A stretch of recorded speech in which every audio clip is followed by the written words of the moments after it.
Hi, this is Alex Baruch with the podcast The Business of. This month, we're going to focus on the business of transformative culture with three community leaders, and they'll share their experience and expertise with transforming culture within the organizations, and as well as sharing different experience that they've had with other organizations that they've been a part of. So join us for the podcast, The Business of Transformative Culture. Well, welcome to the podcast, The Business of. Today we'll discuss the business of transformative culture. This podcast, very quick, is brought by Spokane Public Library and recorded at the video studio at the Central Library, and also recorded and available on recorded by and available on City Cable 5. It's a partnership between ABCD and the Library of Spokane. ABCD, really quick, we're AIM and Build Consulting and Development, and we're a group of business doctors. So this whole idea started because, like I was telling you earlier, I'm a really lucky guy. I'm surrounded by really smart people, and we have really interesting conversations. And instead of delivering workshops, and we all had death by Zoom by now, and by super rigid workshops, we thought that it was more interesting to approach some of the topics we're talking about through a podcast. So thank you very much for being here. And if you don't mind, we'll start with just like a round of introduction. So yeah. One of you wants to start? Yeah, I'm Bobby Enslow. I'm the founder, CEO of Indaba Coffee Roasters, and we operate 3 locations here in Spokane and a roastery, and then we have one in Tri-Cities and one we just opened in Yakima. So, and in one sentence, and we'll dive deeper later, why is culture important for you? Culture is life. I don't know. Culture is important because I think coffee shops help to develop and nurture culture, and culture is a very important part of our organization and we'll get into it deeper, but I think that's one of many. So awesome. Zeke, do you want to go next? Yeah, sure. Zeke Smith, lead the Empire Health Foundation, which has been a private foundation in the Inland Northwest since about 2008. I've been there for about 2.5 years now. Culture in the context of a foundation or a philanthropic organization, I think, is a lot about identifying what the relationship is inside the organization to the community that we operate in, and figuring out how to ensure that there's good consistency and clarity about that relationship. So a lot of the work we've done is internally, but is really about who we are and how we do that consistently in the Inland Northwest. Awesome. Thank you. Hi, Andrew. Hi, I'm Andrew Chanse, Executive Director at Spokane Public Library. I've been at Spokane Public Library for about 10 years now. Worked in libraries for over 20 years. And culture is important to us because of the way information needs have changed so much over the past 20 years. So it was important for us to change our culture to meet the needs of an evolving community here in Spokane. Awesome. Thank you very much. I wanted to start with asking you how your approach to culture was informed. What built it? Why it became important to you, and why your current approach of culture has been important to you. Whoever wants to start. You want to start? Yeah, I can start. Sure. So, traditionally libraries are very much a top-down organization. Very much, whatever the boss says goes, which to me isn't very conducive to change or buy-in, or making people feel that they're part of the organization or part of that change. Flipping that a bit on its head to set out a vision and give folks more ownership about how to get places, to get to your goals. I think that's an important thing to keep in mind as you're going about this sort of transformation or culture change within an organization. That's what I found to be successful. It's about building trust. It's about building some relationship with your reports, and really giving that permission to find new roads, find new paths to get things done. Awesome. Just to build on that a little bit, I've worked in organizations that have 6,000 employees and been in a leadership position. I've worked in organizations that are really small. Most of the organizations I've worked in are fundamentally about engaging with and providing service to the community that you're in. And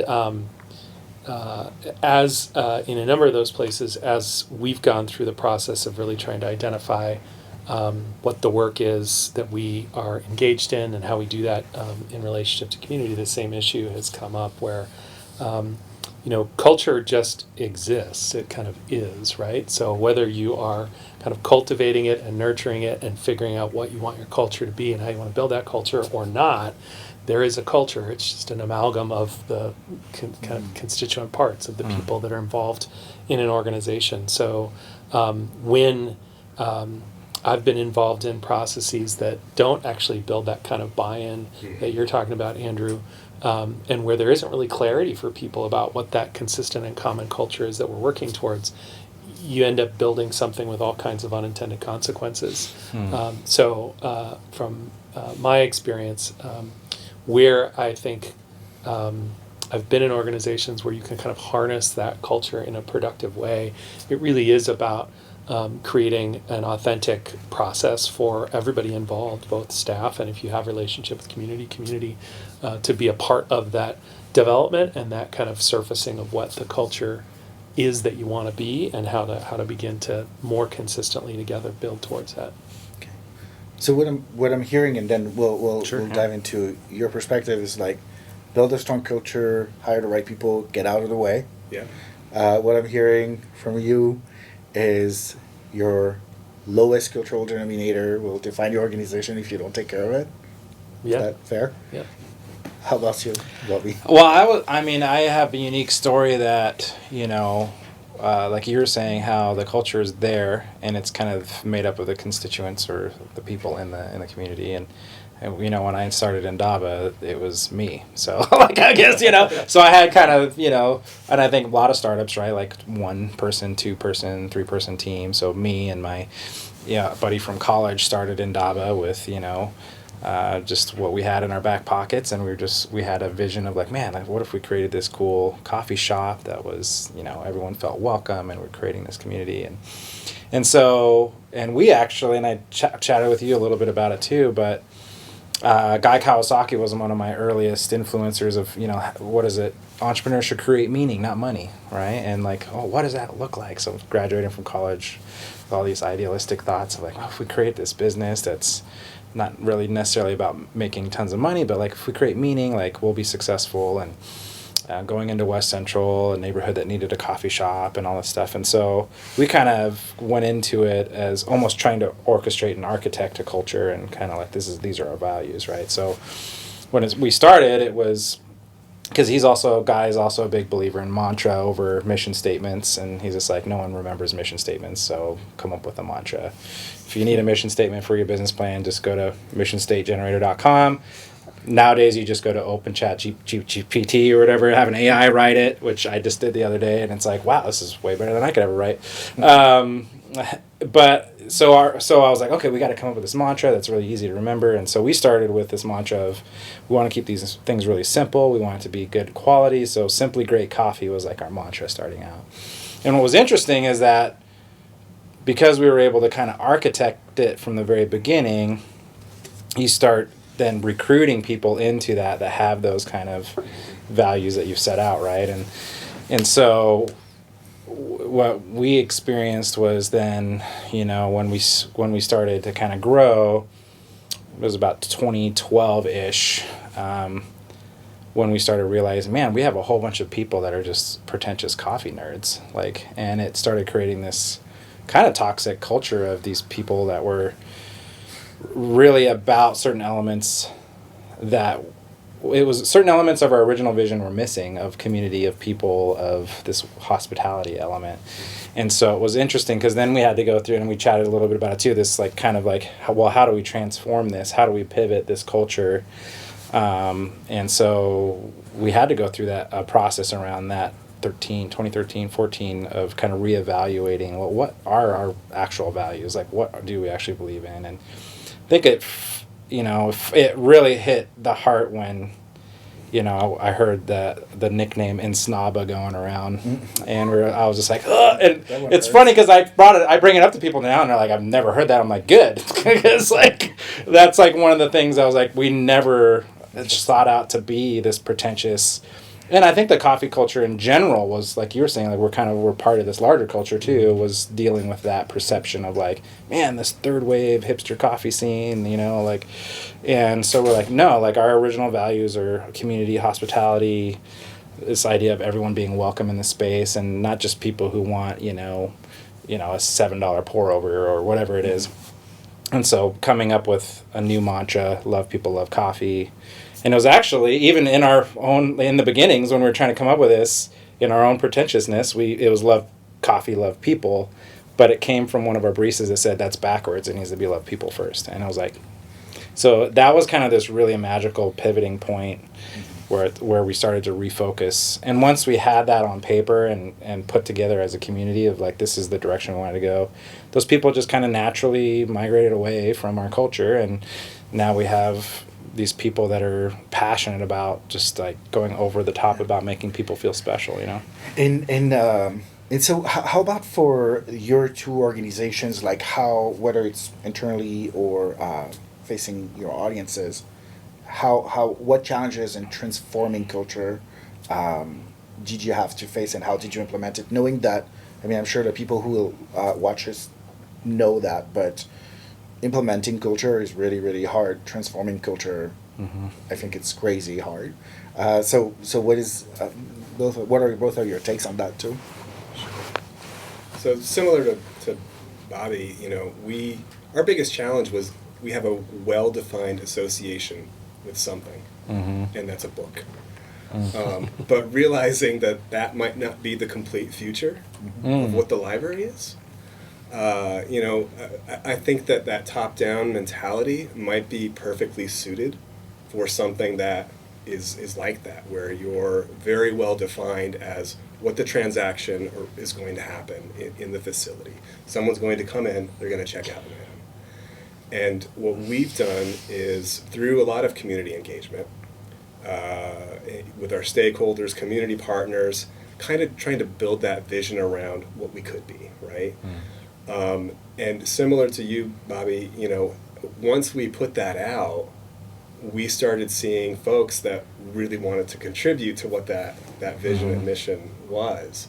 And that's when we started getting momentum around this transformation, is that buy-in, that, hey, no, we see where you're going, we want to contribute to that. And I think that if you're working more with the community, you really need that flexibility and openness as an organization, because you have to be open to possibility. You have to be open to opportunity within the community, and to have folks that are on your staff that can do that. That's the most important thing that we can do in order to support the community in a very much evolving way, as technology changes, human needs change, what have you. We just have to be at the forefront in helping that out.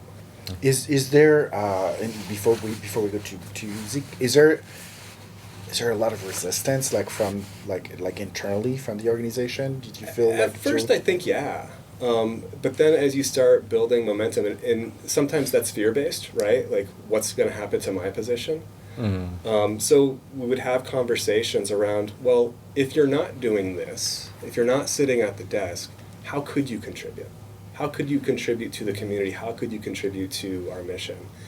And that sort of flipped a lot of folks' minds about how they could approach their job differently. There wasn't as much pushback from the community as far as what the changes that we were looking at goes, because I think that people were ready for that change.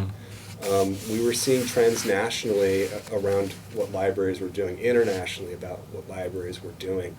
And I think that people still wanted to preserve the library as an institution, but they were ready to see us connect and provide service in a different way. So, and I think that once you have that public buy-in, it's hard to argue with that sort of success. So just like we would have some folks that would elect out at that time. And that's fine. Yeah. But the fact is we're really driven by the needs of the community. In order to do that, you have to adapt. Awesome. Yeah. How about you, Zeke?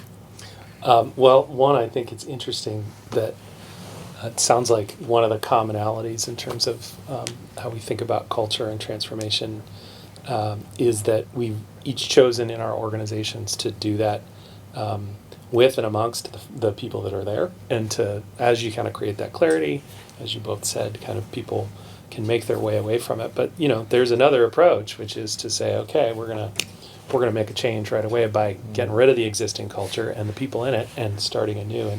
And I think it's just worth noting that part of what we're talking about in terms of transforming and transformative culture is how do you do that within and amongst a living entity and organization and with the people that are there. And I think one of the things that is really important in that context is getting the folks that are on board, that are in your organization, to recognize this reality that they can change and what they do even can change in that context, and that it's not a personal threat, that it's not, well, if you're going to change in those ways, does that mean I still have a job? When you can get over that hump and get to a place of, but what does this open up in terms of what's possible, then you can start to see a real, I think, flow in terms of how people engage with it. And it's never an overnight thing. No, this not is at a all. gradual Yeah. process. I was going to You're say, working with folks. what's interesting that comes to mind is Elon Musk and Twitter. It'd be an interesting case study Exactly. of the opposite. Right? It's complete exodus of people and him laying down this is the future of the organization, and people are like, all right, I'm out. Yeah. Yeah. And so, it's definitely a different approach. Yeah. So. And I really, sorry, were you going to say something or? I was going to come back to Empire Health Foundation. Yeah, please go ahead. And yeah, I yeah, have sure. Another question after that. Sure.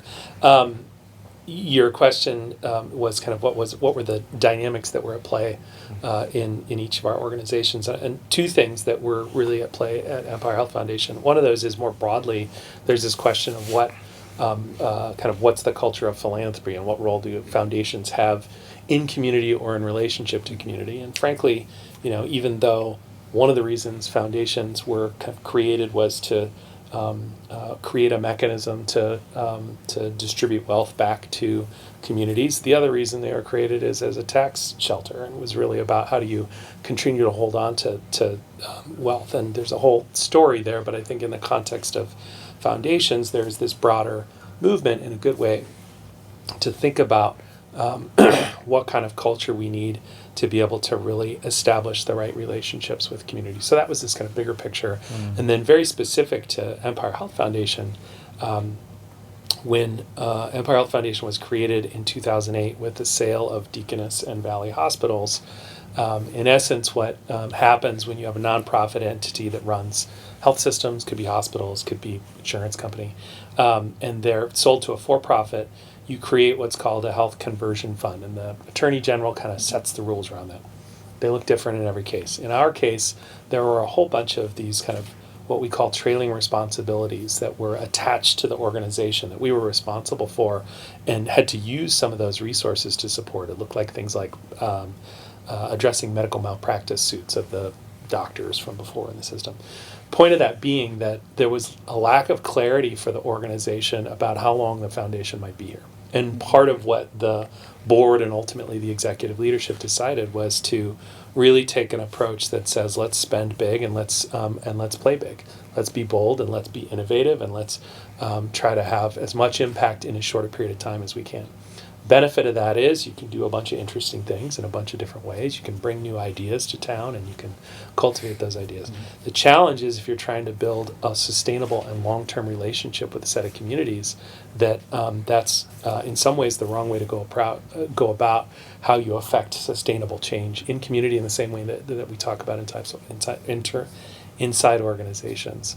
So when I walked in, the organization was in a place where we did actually have more clarity about, we had $100 million in assets that we can use to continually affect change in the inland Northwest. And the question was really, what does it look like to create a space for those assets to be used for sustainable community change? And just like you need buy-in inside of an organization, if you want buy-in around issues that we care about in communities, you've got to build buy-in from those communities that are most affected by that. So starting with them at the center became a really focal point for how we think about what we can support as an organization. And one question specifically is it possible maybe in one line to describe what Empire Health Foundation does? Because people know what libraries do, and they know what coffee makers do, but I realize that most people might not know. Yeah, definitely. So as a private foundation, we have assets that came from the sale of the hospitals that we're responsible for ensuring get used towards public benefit, towards good in the community. Our mission is focused on health equity, so it's really about thinking about how we create an equitable framework for communities to have prosperity and health in a meaningful way. We do that through giving out grants and investing dollars in communities. We also do that by our staff being engaged alongside of communities to bring other resources to bear, to kind of lift up what some potential opportunities for solutions are. In the last year, we've been pretty visible around our engagement with issues of homelessness here, and specifically Camp Hope in Spokane, and playing a role in bringing state resources to bear and supporting a set of nonprofit organizations to actually do the outreach and engagement with folks that live at Camp Hope to get them into better housing options. So we can play different roles, but really I would say our responsibility is to ensure that those resources that we have at our disposal are really going to public good and public benefit. Okay. Awesome. And speaking of homelessness or houselessness, I've attended some trainings here at the library. You guys are very, very intentional about that, and that's a huge part of the culture too. Right. Would you mind talking a little bit about that? Well, yeah. I mean, specifically, when I first started working here, we treated unhoused individuals as sort of invisible guests. Allowed to be here, we might smile when they come in, or we might just ignore, which didn't really seem like we were providing service to the individuals that were coming through our doors. They are citizens in our community.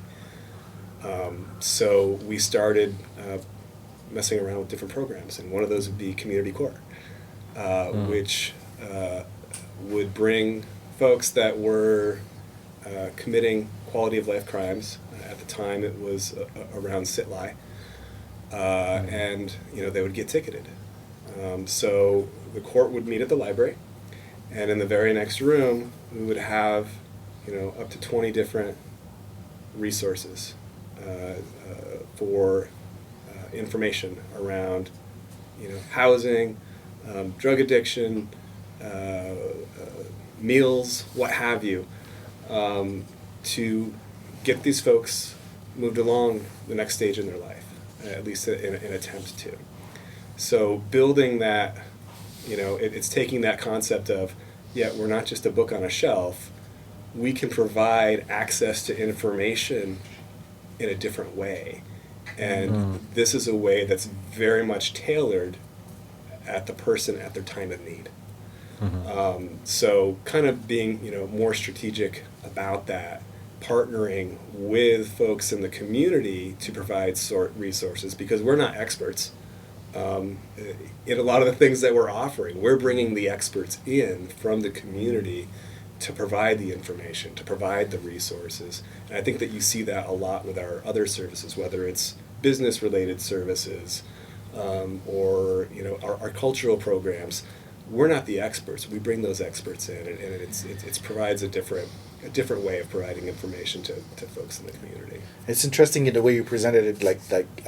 I love the library. I love what you guys do, and I love that you're also like some kind of a shelter for people who don't own a house or have nowhere to go.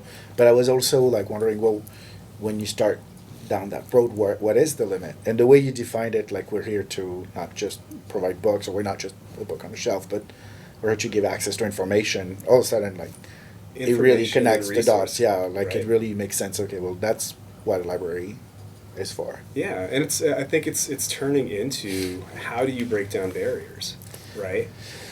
Because with the advent of technology, which is a huge barrier for folks, with the increase in social service needs, how do you get people, these different types of information in very different formats, different barriers, and just, almost becoming a navigator for individuals in the community. It's a very different approach than looking up what the Dewey Decimal Number is going to be and guiding people to the shelf. It's much more complicated. Yeah, very interesting. And one question that we haven't talked about, like right before this conversation, but we talked about a little bit when we first initiated that conversation, is that diversity and how does it play a part in each one of your organizations. I feel like all three of your organizations, all three of you as like in your leadership position today, you're very intentional about that. How does it play out in transforming culture? Bobby, do you want to start?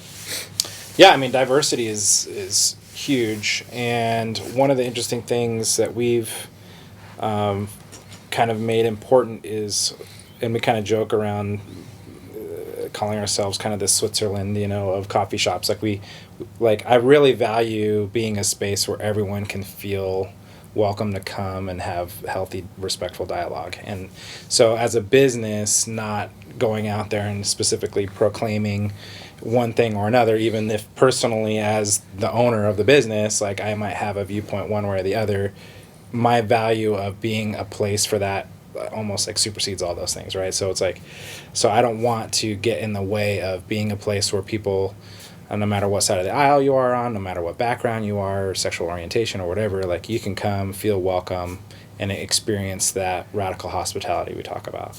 And so, and I think that, that was the origins of Indaba, is literally just being a place where people, and then there's just something magical that happens when people of different backgrounds and cultures and values and thoughts are rubbing shoulders with each other. It's in those kind of spontaneous interactions where relationships could be formed with maybe even someone that you might normally not be in the same bubble with, right? And so that's been really important for me to foster and create. And so as we recruit people and people are coming into our organization and working behind bar, just making sure that they understand that core value. And over time we've seen, we have a staff that's diverse in religious beliefs and all those things. And so, and we just opened a location in Yakima, and specifically there, it's even created an influx of culture because there's clearly a different cultural mix in Yakima than in Spokane or Tri-Cities, and that's caused me to even learn more and to engage more with the Latinx community and different things, and oh wow, this is such a great opportunity, and seeing how that even impacts our menu development and different things, and so it's been fun to create a culture that embraces that and welcomes people and fosters just a love for diversity, and what's interesting with the diversity thing too is that even moving from that kind of pretentious coffee drinker to diversity is I drink all types of coffee too, you know what I mean? So it's light, dark, sweet, not sweet, I've evolved even in my own personal preferences of not being pretentious on this is the and almost getting to almost this epiphany of like, man, like one of the things I actually love about coffee is it's diverse. Like coffee itself is diverse, you know, the different ways you brew it, the different rituals around it, from Ethiopia, the origins, to, you know, all around the world they drink it in different ways. It's just, and you know, there's just something magical about coffee and diversity, and I think, you know, that's definitely a core value of ours that we've seen just made us stronger, you know. Yeah. So I love the term you used of like, I've never heard before, radical hospitality. Yeah. It's pretty cool. Yeah, so one of our core value statements is radical hospitality will change the world, and that's kind of instilled. We actually say that at every leadership meeting. We start with that. So it's just a reminder that, yeah, like it's hospitality and togetherness, and it's crazy post-COVID, right? Like we're even in, what is it, 3 years now? Like it's still like a struggle of like interconnectedness and connection, and you know, we have all this technology and we're meeting like, you know, streaming and doing things, and it's like, think about the old Parthenon when people would actually have to gather and have a conversation, and they're yelling at each other and they're doing, you know, because they have different opinions and different thoughts, but there's something that magical that happens in those spaces, and it's been really cool to witness that over the last 14 years, being a barista and being just in the cafes. And I'm sure you've seen it, even, you know, your second office or whatever, just seeing different types of people come in, and even people, you know, who live outside come in, and trying to, you know, engage them in a humane way and respect them as people. And we even train our staff. They'll ask questions like, what do you do if someone's loitering? And my wife is the COO, and she handles a lot of operational things. But it's like, well, first off, you treat the guy in the business suit the same as the guy, the thing. So that's kind of how she prefaces it. So if there's a guy in a business suit and been sitting there for an hour, you're going to have that same conversation. And then if someone who's, you know, might look like they're not put together. And so just that value is just threaded through how we're trying to teach our staff how to respond and make decisions as a business. And I think living into those values, and we're not perfect, no organization is, but I think the community sees that, and they respond to that by buying a cup of coffee or a tea or something, you know, because they're like, hey, like, there's a company that's trying to create something that I agree with. You know, the whole Simon Sinek, like, hey, like, I agree with their why, like, you know, I'm going to buy something because I buy their why or whatever. So I think that's allowed us to be sustainable and find a just keep us around for a few years. Awesome. What about you guys? Like, how does diversity play a part in transforming culture at all the different levels, at any of these levels that you talked about? Similar to Bobby, I mean, you know, everyone's welcome at the library. You know, you follow behavior policies, you're welcome here. You're not causing a disturbance, you're welcome here. You know, there's a theme in libraries that we're doing our job if we have something that offends everyone, right? Because of the difference of opinions. Yeah, absolutely. If we're doing a great job, then hopefully we've offended you in some way with a book or resource that we're offering you. That's funny. But at the same time, hopefully you can also see yourself in what we're offering. So it's that balance that we have to have. So, you know, we'll do things like diversity audits of the collection to make sure that we, you know, have that diverse offering for the community. And, you know, we do monthly book discussion groups, and we'll choose a different topic to discuss for staff and give folks an opportunity to engage in dialogue around different perspectives. I think one of the more as far as library world, radical things that we've done, because it is very much a white-dominated profession. To be a ML, you know, to be a librarian, you need to get a master's degree in library science. So one of the things that we did is we took out that requirement for a lot of our positions, because we wanted to attract folks living in this community that wanted to engage around our mission. So to have that, to remove that barrier and to recognize that, hey, in order to get folks that looks like folks in our community, serving our community, something had to change. Yeah. looking at that from a different hiring lens even. I think you have to take that full perspective to make sure that you're serving the public correctly. Did this idea come from like the leadership of the library, or did it come from a different level, just or? in looking like how can we attract folks that really want to serve,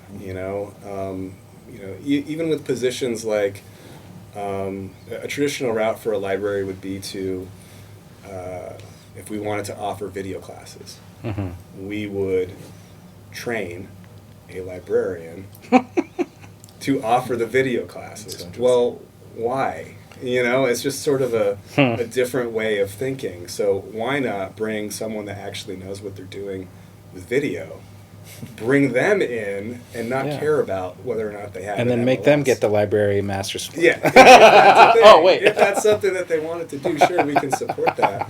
But to really bring in community experience and community expertise, that's something that we had to throw away. We still have, MLS librarians on staff, but it's not as large of a percentage of our workforce. Awesome. Interesting. Yeah, and for you, Zeke, like when I don't know a lot about the inside of Empire Health, but it does seem like very intentional diversity is at the core of like how you drive policies and make strategic choices. And can you talk a little bit about that? Yeah. When I listen to both of you speaking, one of the things that's really clear in how you approach your work is this intentionality around who your customer base or your audience is, right? And thinking about what kind of a culture and what kind of conditions do you want to create inside of your organization so that your audience feels like it's a place and a space they want to be and feels comfortable in. And that is also true for us, although I think oftentimes foundations can get a little lost in who their audience is because there's not a direct relationship between if I don't have clarity about who my customers are and how I'm meeting their need and they understand our why and so then they're purchasing, it's like oftentimes foundations get stuck on who their board is and that's who you really need to please in terms of what you want to accomplish. Well, for us, looking at what our mission is and saying it's really about health equity across our region, we then have to identify where is health inequity. Who are the communities, who are the people for whom our current systems don't work very effectively. And those are by design and not necessarily just here, but those are often, those are people of color. Those are people who have grown up in poverty. Those are people who are in more rural spaces than more urban spaces. So there's a set of patterns around who are the people who are least likely to have access to equitable health outcomes. And if we want to engage with those individuals and if we want to support them and build more equitable outcomes, we've got to actually have people inside of our organization that reflect who those individuals are, that understand their experience, that come from similar environments. So that, I think, has been an important shift for us to think about not just how do you bring people in who look like those individuals, but how do you actually start to shift your culture internally so that you're allowing for and creating space for the kind of diversity of perspective, of thought, of experience that is reflected in those communities. So what's the kind of belonging that you're creating internally, and how are you consistently changing the culture of your organization as you're bringing new people in and creating space not just for a seat at the table, but for them actually to have an impact and an influence on the culture that you have internally as well. So diversity, whether we're talking about race, whether we're talking about perspective or ideology, I think has been really important for us to both pay attention to be clear about how we want to have what kinds of relationships we want to have in communities, and then how we ensure that we're constantly working both at a staff level and at a board level to ensure that those direct relationships in our communities are there. And that as communities are trying to figure out how do I connect with the Empire Health Foundation, that they see people who they understand and they know that they can connect with in turn. And were you going to say something? No. And Bobby, you said earlier like opening like a location in a different location in Yakima. Did I pronounce it right? Yeah, Yakima. Okay.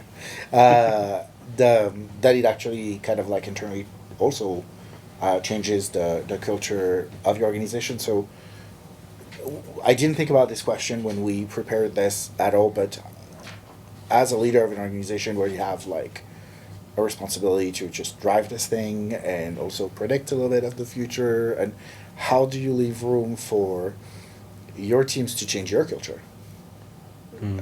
How do you stay open to that? Like it must be kind of complicated, like driving like larger organizations.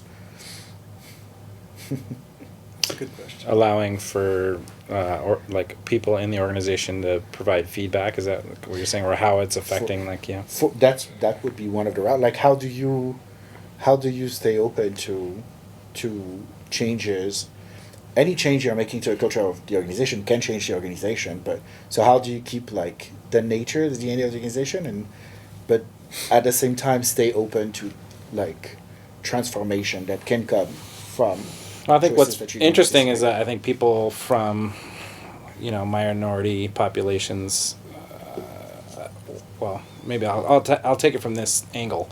As a leader, I feel like you have to, like everyone's, I feel like sat around the table and there's kind of certain people that just generally don't speak up as much because they're a certain personality type, right? So as a good leader or chair of that meeting would be intentional in making sure to hear everybody's like voice and making sure that, John, stop talking because you talk the whole time. Like, let's hear what, like Jacob has to say or whatever. So I think that's kind of like in a small roundtable setting, but as an organization, like, and you're even just saying that is challenging me. Like, man, I need to ask the question. I need to be like, hey guys, like, here is a forum for you to actually give me some feedback. And be intentional, even though I might say till I'm blue in the face that like, oh, open door policy, you can come to me anytime, whatever. Mm-hmm. There is just there's always this sense of like restraint for some certain people, and I didn't want to label like minorities as all being quiet about that or anything, but I think there's just people that as a leader, it's almost our responsibility to say, hey, like, what is your idea with that? What is your thought on that? And as a bigger organization, it gets harder to do that because you're not sitting around a table going, Jacob, John, be quiet. I want to hear what Jacob has to say, so. I think it definitely requires intentionality. Yeah. I hold office hours at each of the locations once a month. So if people want to come in and give feedback, they're more than welcome to. We encourage our administrative team to go out and round, meaning they go up on site and intentionally talk to folks around maybe a change that's occurring or an adjustment that's happening. Mm-hmm. I think that we have a pretty good, it's not perfect obviously, but a pretty good communication loop going on. We do a yearly engagement survey with staff to try to identify spots for improvement or change, and once those spots are identified, we give that change to the staff.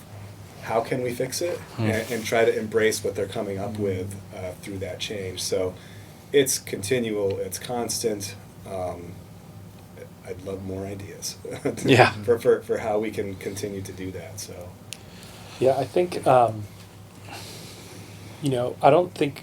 don't think cultural change is a from-to equation. It's not like we're going from one culture to another, and once we get there, we're in a static state. The reality is, particularly given the environment that we all live in now, it's about adaptation, and it's about constantly adapting the culture. And part of that in the work that we've done is recognizing that we want to really build a learning culture, one where people are invited to be consistently learning, thinking differently, looking for and seeking different perspectives about issues, about things I might believe. So in that context, I have to model that as the leader of the organization as well. So I think it's about creating those spaces where I'm taking input and feedback, where I'm seeking and looking for different perspective, and then where people can see me incorporating that into how I think about the work and what we're doing together. And it's also about, I think, being transparent about that, having a really open conversation about the fact that this is about change for all of us, and that that's part of, I think, what I was getting at as well, in terms of when somebody new enters, regardless of the size of the organization, enters the organization, they, to what degree do they also have an ability to affect change in that culture, and how do you kind of create that space and create again, the visibility into that so people can see, which I think also invites the kind of conversations that you were talking about in terms of customers, where it's like we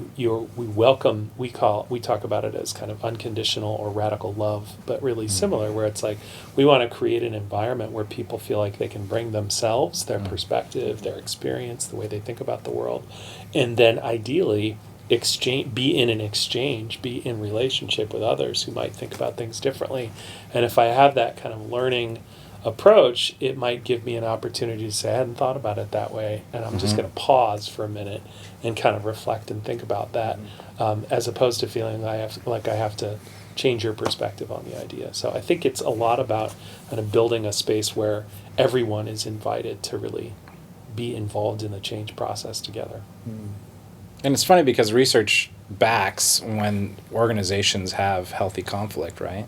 Right. In an environment where people trust each other to call each other out or give different perspectives, you tend to create better results. Yeah, right. You come up with better ideas because not everyone, you don't have the groupthink going on where everyone's, well, oh yeah, I agree, let's do that. It's like, a healthy culture is not actually the Coca-Cola commercial where everybody's holding hands and running up the hill together, but in fact it's a place where we can engage in real dialogue, real discussion, real conflict, because that's just a part of human nature and a part of what it means for us to be in community together. Yeah. And I think that learning aspect is really important, and that's something that we're trying to embrace. Says here. the library guy. Yes, right. I know, right? But That's because they're not hiring MLS guys anymore. Right. Or whatever. But to come at it from a perspective that we're all at different places, right? And to recognize that we might not all have the same competencies, but to recognize that we should all be learning, we should all be striving towards X in our contribution to the organization. I think that is a great contributor to that sort of healthy environment, that, it embraces failure, it embraces trying stuff out, and it really embraces, expanding your horizon, as an individual. I think that's a really powerful thing. Yeah, I remember, I always struggled with, like, my personality type basically is like, I feel like I have to have all the answers, and I always have to respond like, oh, I know the answer to that, and, and someone, taught me a long time ago, like, it's okay to just simply say, actually, I don't know, let's find that out together, let's figure that out, and kind of wrestling with my own pride of being like, it's okay, like, your identity is not tied in with having all the right answers or knowing all the answers, and I think that's where, once you start breaking that down, and it's like, well, let's go find out who does, or who might have an idea, and let's work on this together, rather than pushing something through that, pretending like you have all the answers, and then pushing something through that ends up just being a horrible thing to do. And to your guys' points of like a healthy culture is one where there's conflict. I don't remember where I read once that a meeting where people don't disagree is a meeting where people are not telling the truth. Yeah, that's right. Would you agree with that statement? Like, do you think, do you promote like that in how the rules of engagement in your meetings and? Yeah, I think it's really important. I also think that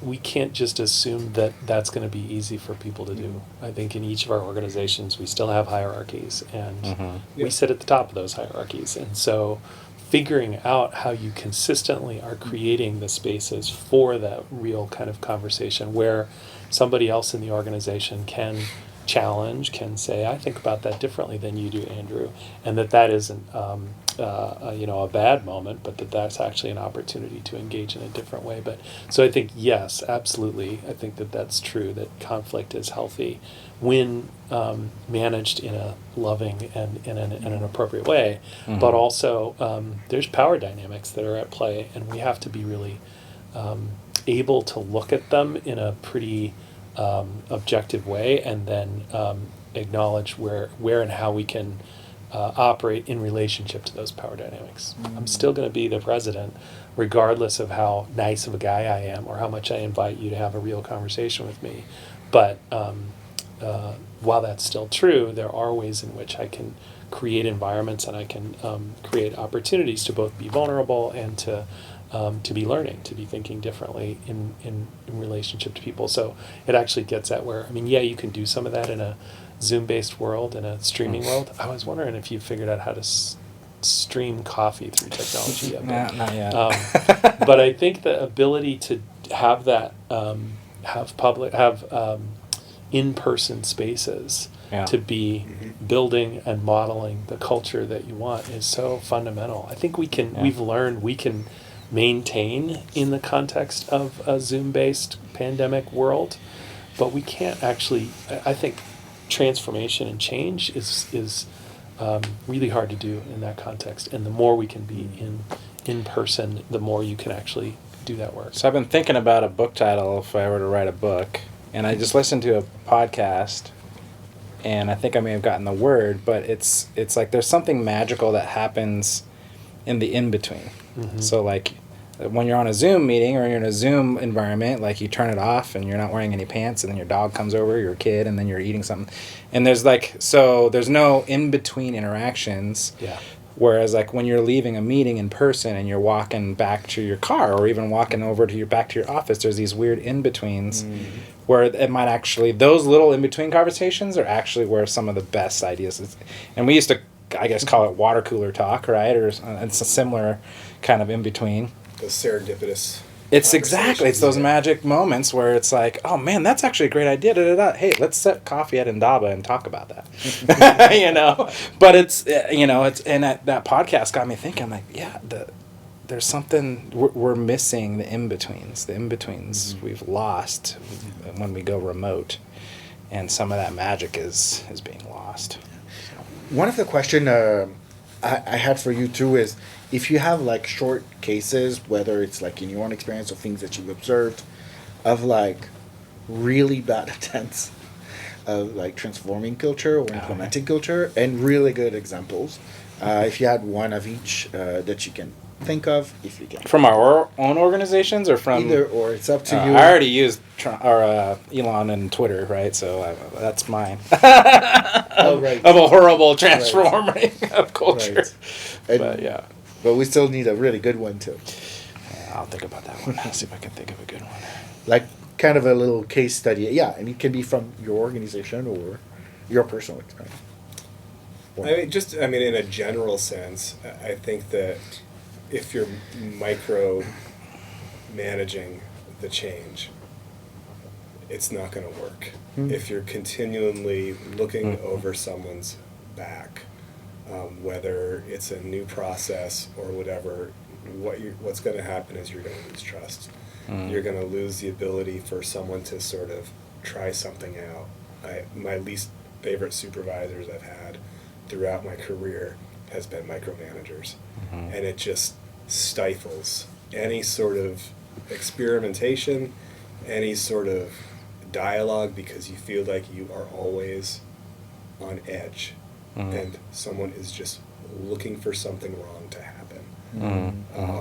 So it's just in a general sense, I find that that's a bad approach to any sort of transformation. Or interesting. I feel like I was, we often, like as consultant, work with people in position of leadership, and one thing that I've observed we're joking with the director of our organization about goal anxiety. And it's like setting all the environment for things to happen, hiring the right people, defining the roles, and then after 1 or 2 days it hasn't happened when we knew it was going to happen in 1 week, 1 month, 1 year. It's like, okay, no, I'm jumping in and I'm taking over. That's a different version a little bit. I think it's similar, right? I mean, you're taking away any sort of ownership on what that's going to look like. So it can fail. Yep. It's also like leaving room for... Yeah. And that's okay. That's okay, I think. And for the most part. I mean, there's some things that, obviously we didn't want to fail on our bond work. So that's breaking public trust. But, we had certain things in place to make sure that was successful. But, I think it's different if someone's putting in a sewer pipe incorrectly, rather than, how are we going to go about, engaging the public, or, building this program, or, something like that. That it takes, I think it just takes more creativity, and maybe the goal or the type of work is defined by that approach that you might take. So maybe, recognizing that different types of work might take different approaches as well.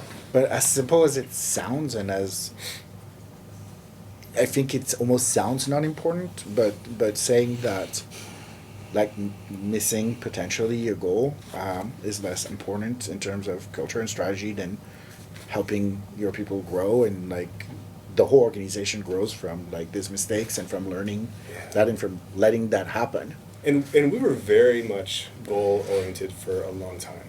We had these wildly important goals, and it would cause so much stress on the entire organization. I'm a weeks guy. And so much burnout. So you dropped the 40x, the 40 something. We learned a bit to go, still embracing some strategy. Yeah. But we found that by having some of our goals, we would also have artificial results. Because if it's all a numbers game, you're going to find out, you're going to find a way to get there. So to kind of be honest with that and recognize that it can only get you so far towards your goal, because you're going to have burnout, you're going to have stress. And in the end, is that worth it? Yeah, I just started reading Atomic Habits, and I'm only like a couple chapters in, but I think one of the examples was like a football team that won the Super Bowl or something like that, and it's like they didn't win the Super Bowl because they put it down as their goal as we're going to win the Super Bowl.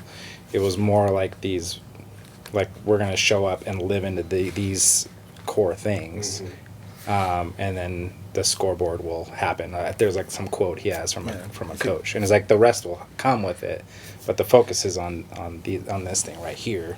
So it's just really interesting approach. And it's funny because I just started kind of like setting some goals and doing some stuff, and I'm like, wait a minute, maybe this is like, I got to rethink this. Goals are important, definitely. Right. Yeah. I heard someone say at some point, I thought it was really interesting in the world, like, again, the world of strategy, consulting, and all that stuff, management, where you have, like, there's always goal, metrics, KPIs. And the reality is that not only sometimes we fail, we put pressure, but there's also like a whole range of people that don't respond well to them. Like they hate, and that person, she said, like, when metrics don't speak to people, use commitment. And I thought it was a really good, it was a really interesting idea. It's like, we're committing to a certain philosophy, to a certain culture, to a certain like transformation, and let's see what happens. Something will happen. I do think that's part of the difference you get in really being intentional and focusing on culture and not just on strategy, right? I mean, culture in some ways, if you build, again, like a healthy culture, part of what that gives you is an ability. It's an enduring quality. It's an ability, like, that should take you beyond and through just kind of 6 months, 12 months, 18 months. And part of the challenge with goals and metrics and the way that we think about them is that they're mostly focused on kind of shorter term frames, and so one, that's kind of hard to do, but also it's like, how do you actually connect to the longer picture in terms of what we're trying to accomplish, which each of us have, I think, clearly have a sense of that. I mean, you set out with some clarity about wanting to have a real impact in your community, not just about how much money you made, but really about the kind of culture and the kind of space that you were creating. And Zeke, I realize I didn't let you talk about your bad example. If you want to have one, if you want to share one. Darn, I thought I was going to get through that. We need names. We need names. Yeah, right. I mean, I think I was actually, I'm not going to give you names, but what I will say is I've been in places where there's this real emphasis on talking about goals on the BHAG, right? The big, hairy, audacious goal, which on the one hand I think is this great concept in terms of how do we really stretch ourselves, and how do we ensure that we're working towards something that even if we don't get there, we get further than we would have anyways, right? That's a great idea. Yeah. But they can also be incredibly stifling. When you create, and I've seen this, where an organization creates a really audacious goal that they literally have no ability to reach on their own, or they have no ability to reach within the context of what they have control over. And that happens in the context of philanthropy, where we say, we're going to reduce, or we're going to increase the graduation rate by 20 percentage points of X high school over a period of time. And the challenge with that is that you start to, oftentimes people can focus on that specific goal when that's actually not really the change you're really trying to create. The change you're trying to create is like, we want a high school that's much more effective for all of its students. So, so I just think that I've seen a number of places where we get really focused on and stuck on the metrics, and sometimes create a whole framework that isn't even really realistic. So, so figuring out, that isn't to say that it doesn't matter, because I think the flip side is you can get really focused on just the cultural and the kind of vision and not get any clarity for folks about what progress looks like. That's where this kind of idea of learning really matters. Like, set a set of goals, objectives, commitments in terms of what kind of change you want to see, and then let's have a regular culture where we talk about how's it going, where we can incorporate the fact that we didn't think about the fact, or we didn't know that the pandemic was going to happen, and all of a sudden all that stuff that we thought were our set of goals are out the window, and we got to set a different set of goals. So how do you create an environment where you do offer opportunity for people to be honest about not reaching goals, but also to identify what did you reach instead, or what else was really important in that context. So, one last question to close that was not planned, but I'm just thinking about it right now. When we're preparing for this conversation, I read something, and it's the first time I read that, and it's a pretty strong statement, and it was pretty new to me, is your culture is in fact your strategy. Thoughts, reactions, complaints. How do you feel about this statement? I agree. I mean, I think that if you have a culture that can support what you need to do, then that is your strategy, right? I mean, obviously there's external factors and things like that you're reacting to, but if you provide a place where people want to work and want to contribute and want to make a difference, then I think that you're on the right path. If that's what you want to do, I think that they're very much aligned. Yeah. I don't usually like to use sports metaphors, but but this one feels appropriate. I spent a number of years as a kid playing football, and one of the things that I learned in football, which is a team sport, is when everything is humming, when everybody like understands their roles and their positions, and you almost don't have to think about what you're doing, and you don't have to think about what your teammates are doing. Those are the moments when you actually, score the touchdown, or when you win the game, or when you're producing together at your best. And to me, that represents culture, because that's not about the technical skills that you've learned. It's really about the way in which you can engage as a team, as a group, and the almost sixth sense where you don't even have to think about it anymore. Right. And that kind of muscle memory and kind of peripheral understanding is, to me, represents what good culture is. And in that regard, it's not that the strategy doesn't matter. You still need to understand what the play is. You still need to understand what your role is in that play. But that the kind of confidence and the agency that gives you collectively to be able to move is really what I think good culture represents. Yeah, I agree. I mean, I think when our teams are clicking, they are able to execute the vision and values without having to write some lengthy procedure manual on well, how do you respond in this situation? Well, they just kind of know, and one of my many isms is err on the side of hospitality. Like, if you have to err on any side, err on the side of loving the person too much. You're not going to get in trouble for doing that.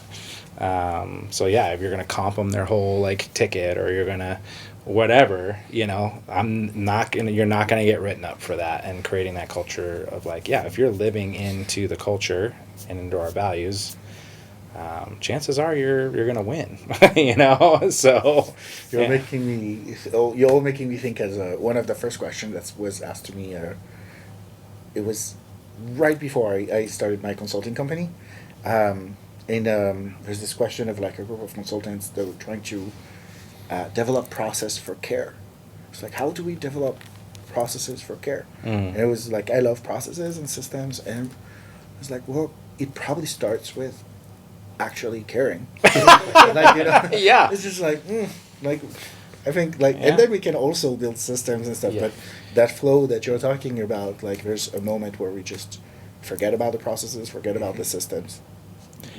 And that's I don't know, why it unless gets you're doing frustrating sometimes when you're like, I almost can't actually create like as soon as I write it down and create a policy, it almost actually it doesn't allow for the extra, like the exceptions.